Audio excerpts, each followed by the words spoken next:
जी बच्चे, अब हम स्टार्ट करते हैं 13.2 टॉपिक, जिसका नाम है स्पीड ऑफ साउंड। यानी हमने इस टॉपिक में समझना है कि जो आवाज़ है उसकी क्या स्पीड होगी। तो सबसे पहले मैं इस टॉपिक में आपको सवाल बता देता हूँ कि किस तरह से आपको एग्ज़ाम में आएगा।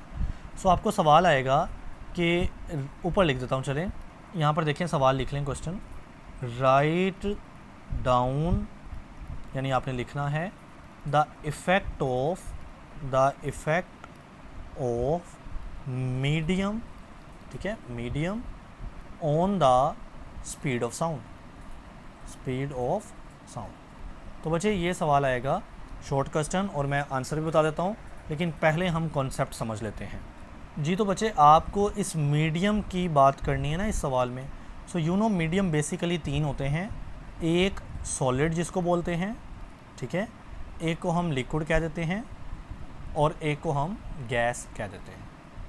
अब तीनों में फ़र्क बेसिक वही चीज़ कि सॉलिड के पार्टिकल्स टाइटली पैक्ड होते हैं, यानी करीब करीब होते हैं, ठीक। लिक्विड के पार्टिकल थोड़े थोड़े दूर होते हैं, ऑलराइट, और गैस के पार्टिकल तो ज़्यादा दूर होते हैं। अब अगर मैं साउंड वेव की बात करूं, हमने साउंड की बात करनी है ना, आवाज़ की। अगर साउंड वेव सॉलिड में ट्रैवल करना चाहती है बड़ी ज़्यादा स्पीड से ट्रैवल करेगी। क्यों? क्योंकि ये पहले पार्टिकल को ये वेव मिलेगी और साथ ही तो दूसरे पार्टिकल जुड़े हुए हैं, तो वेव का आगे ट्रांसफ़र होना, ट्रैवल करना बड़ा ज़्यादा तेज़ी से हो जाएगा, क्योंकि पार्टिकल जो करीब करीब है। आप ऐसा ही समझ लें कि मेरे साथ 5 लड़के और खड़े होंगे, मुझे कोई एक चीज़ पकड़ाएगा, मैं फ़ौरन ही दूसरे को पकड़ा दूंगा ना, क्योंकि वो मेरे साथ ही खड़ा है। लेकिन लिक्विड में जो पार्टिकल्स हैं वो थोड़े दूर दूर हैं, आवाज़ सॉलिड की निस्बत स्लो ट्रैवल करेगी। उसकी स्पीड, टॉपिक का नाम क्या है, स्पीड देखनी है, तो स्पीड थोड़ी कम हो जाएगी, क्योंकि पार्टिकल्स के दरमियान थोड़ा डिस्टेंस है, थोड़ा टाइम तो लगेगा।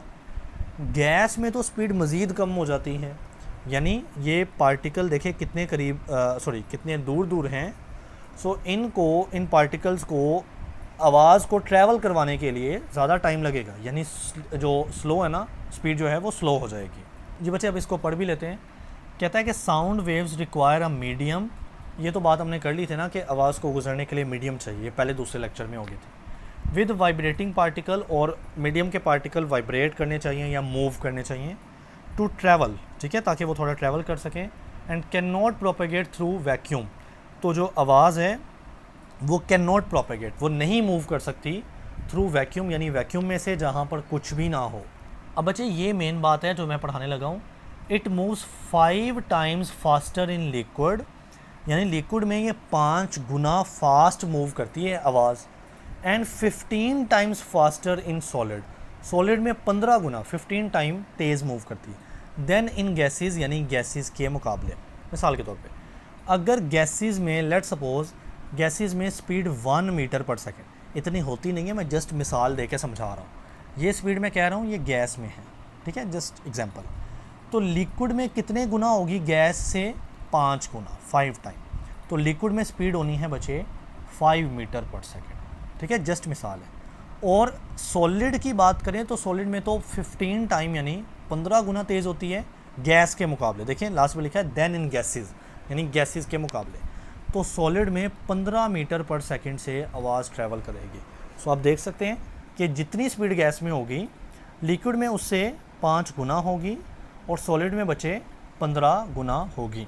तो शॉर्ट में आप इतना लिख दें, ये भी काफ़ी है। बाकी जो थोड़ी बहुत बातें हैं 2-3 मिनट लगेंगे, मैं कहूँगा कि आप कॉन्सेप्ट सुन लो। कहता है इन एयर, हवा के अंदर जो फैक्टर्स हैं like temperature and humidity affect its speed, यानी हवा का जो टेम्परेचर होता है वो भी डिसाइड करता है कि आवाज़ की स्पीड क्या होगी। और ह्यूमिडिटी कहते हैं नमी को, यानी हवा के अंदर जो पानी का कंटेंट है उसको हम ह्यूमिडिटी कहते हैं, उससे भी अफेक्ट होता है कि आवाज़ की स्पीड ज़्यादा होगी या कम होगी। अब एक वैल्यू है MCQs के तौर पे, और न्यूमेरिकल में भी आपको काम आ सकता है।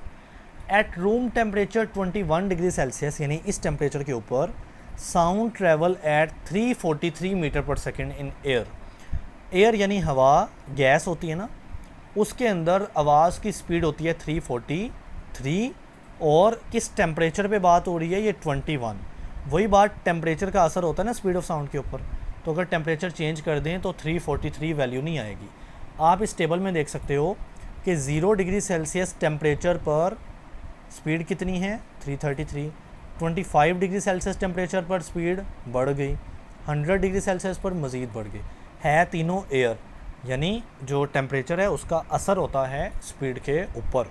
उसके बाद बच्चे एक बात आपने याद रखनी है, वो पिछले चैप्टर में पढ़ी है, कहता है द स्पीड ऑफ साउंड, जिसको स्पीड को वी कहते हैं ना, V is calculated using the specific formula V is equal to F lambda. ये फार्मूला हमने वेव इक्वेशन के नाम से समझा था। यहाँ पर जो वी है ना वो साउंड वेव की स्पीड है, एफ जो है बच्चे वो फ्रीक्वेंसी है, और ये जो लेमडा, इसको लेमडा पढ़ते हैं ना हम, this is the wave length, यानी साउंड एक वेव होती है और हर वेव की एक लेंथ होती है जिसको हम वेव लेंथ कहते हैं। तो lambda is a wave length. तो ये बेसिक बातें याद रखनी है। टेबल में ये 3 वैल्यू आप देख लिया करें जब भी आप इस टॉपिक को पढ़ें, और इस तरह से ये लिक्विड की वैल्यूज़ देख लें, बाकी बेशक आप रहने दें, ठीक है। और सॉलिड की बात करें तो आप आयरन देख लें, स्टील देख लें। जस्ट जब भी आपने टॉपिक को पढ़ना है ना, साथ एक बार इस टेबल पे नज़र दे देनी है बस।